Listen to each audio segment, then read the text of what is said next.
मित्रांनो, तुम्हाला माहिती आहे का की आपल्या देशाचा पहिला खाजगी व्यावसायिक उपग्रह हा पृथ्वीभोवताच्या भोवतालची जी परिकक्षा आहे, पृथ्वीभोवतालचं जे स्पेस सेक्टर आहे, ज्याला आपण ऑर्बिट म्हणतो, त्याच्यामध्ये स्थापित करण्यात आलेला आहे.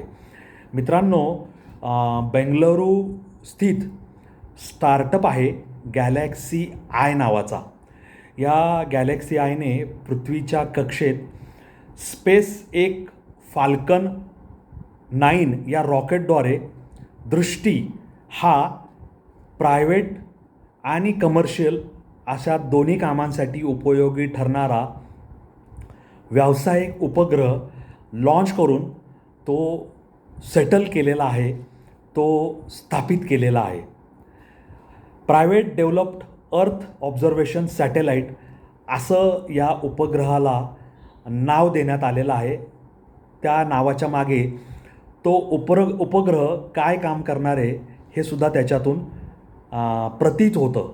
अर्थ ऑब्झर्वेशन सॅटेलाईट म्हणजे पृथ्वीची निरीक्षणं घेणारा भारत देशाचा जो परिघ आहे त्याच्यावर लक्ष ठेवणारा, भूगर्भामधील जे काही हालचाली आहेत किंवा जे काही भूगर्भात गौण खनिज असं आपण ज्याला म्हणतो, त्याच्या पलीकडे जाऊन जे मिनरल्स आहेत, जे ओअर्स आहेत, त्याचा शोध घेणारा असा हा उपग्रह आहे.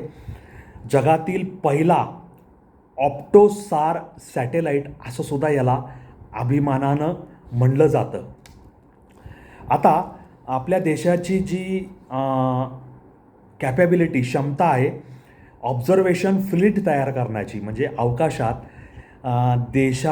देशाच्या परिघांतर्गत निरीक्षण करणारे, त्याच्यावर लक्ष ठेवणारे, सातत्याने त्याच्या उपग्रह प्रतिमा तयार करून त्या आपल्या देशामध्ये असणाऱ्या प्रयोगशाळा किंवा निरीक्षण गृह आहेत त्यांच्याकडे पाठवणारे निरीक्षण कक्ष आहेत, जे ते इमेज प्राप्त करत असतात आणि त्याचा अभ्यास करून त्याचं इंटरप्रिटेशन करत असतात.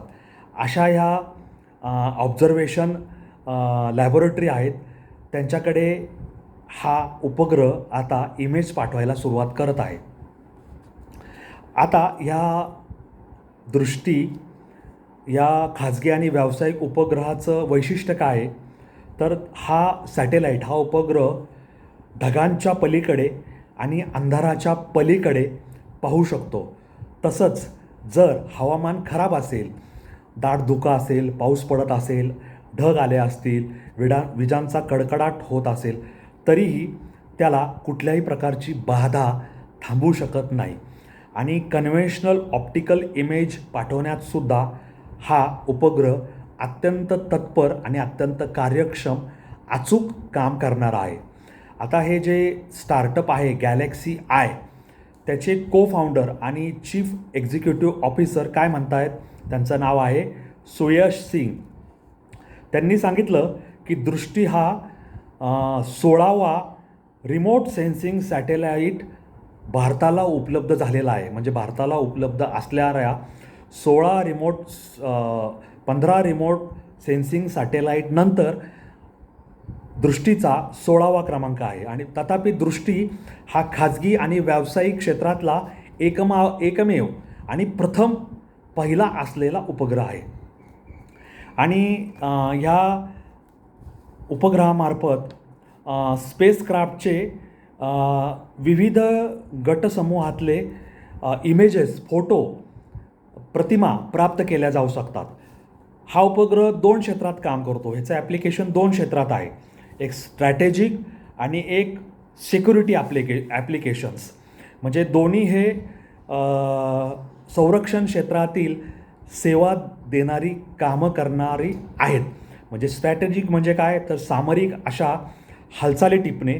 आणि सिक्युरिटी ॲप्लिकेशन म्हणजे काय, तर सिक्युरिटी म्हणजे देशावर काही संकट उद्भवत असतील, मिसाईल असेल, ड्रोन असेल, तर त्या व्यवस्थित ट्रॅक करून त्यांचा योग्य वेळी निपात करणं, अशा पद्धतीचं ॲप्लिकेशन ह्या दृष्टी सॅटेलाईटमार्फत होणं अपेक्षित आहे.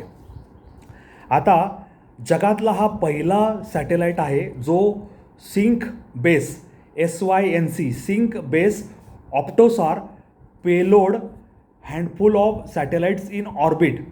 म्हणजे ऑप्टोसार पेलोड घेतलेला हँडफुल असलेला हा सॅटेलाईट ऑर्बिटमध्ये स्थापित करण्याचं काम या आपल्या फाल्कन 9 ह्या रॉकेटनं केलेलं आहे.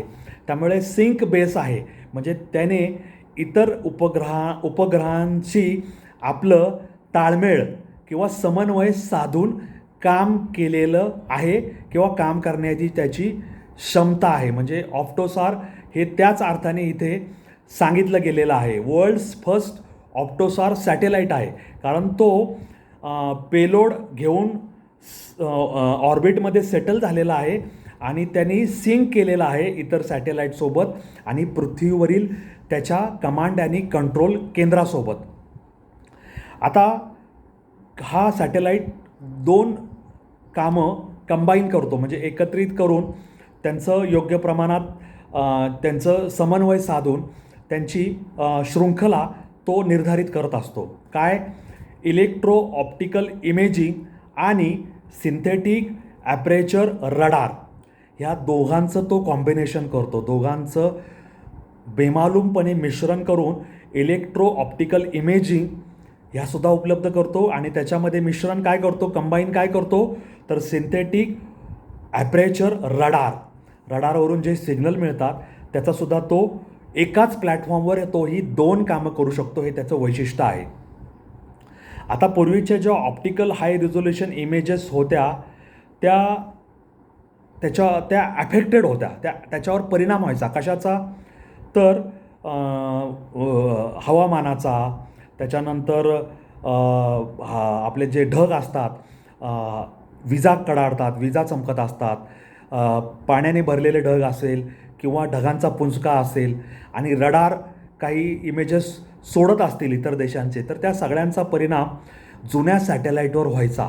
आणि असा परिणाम होऊ न देण्याची क्षमता ही दृष्टी या नव्याने स्थापित झालेल्या व्यावसायिक आणि खाजगी अशा उपग्रहामध्ये या सगळ्या ज्या बाधा आहेत त्यांना पार करणारा आणि ढग असेल, त्याच्यानंतर हवामान असेल, त्याच्यानंतर अंधार असेल, वाईट हवामान असेल, ह्या सगळ्यांना पार करून योग्य त्या इमेज, त्याच्यानंतर रडारचं कॉम्बिनेशन एकाच प्लॅटफॉर्मवरील असं सगळं काम करणारा हा खाजगी उपग्रह आपल्या या गॅलेक्सी आय या स्टार्टअप कंपनीने जी बँगलोरला आहे त्याने स्थापित केलेला आहे. त्याबद्दल ह्या स्टार्टअपचं अभिनंदन करूया, त्याच्या सगळ्या अभियंत्यांचं अभिनंदन करूया. आणि देशाला त्यांनी इतकं चांगलं असं देशाला त्यांनी भेट दिली जी देशाला मदतपूर्ण ठरणार आहे. आणि आपण सगळेसुद्धा अशा कामांसाठी प्रेरणा घेऊया असं मला या निमित्ताने तुम्हाला सांगावं असं वाटतं. तुम्हाला काय सांगायचं आहे मला कॉमेंट बॉक्समध्ये लिहून जरूर सांगा. आपला मित्र, आपला दोस्त सुरेश कोडितकरचा जो यूट्यूब चॅनल आहे अनवट वाट, त्याला सबस्क्राईब करा. माझे रील ते फॉलो करत जा.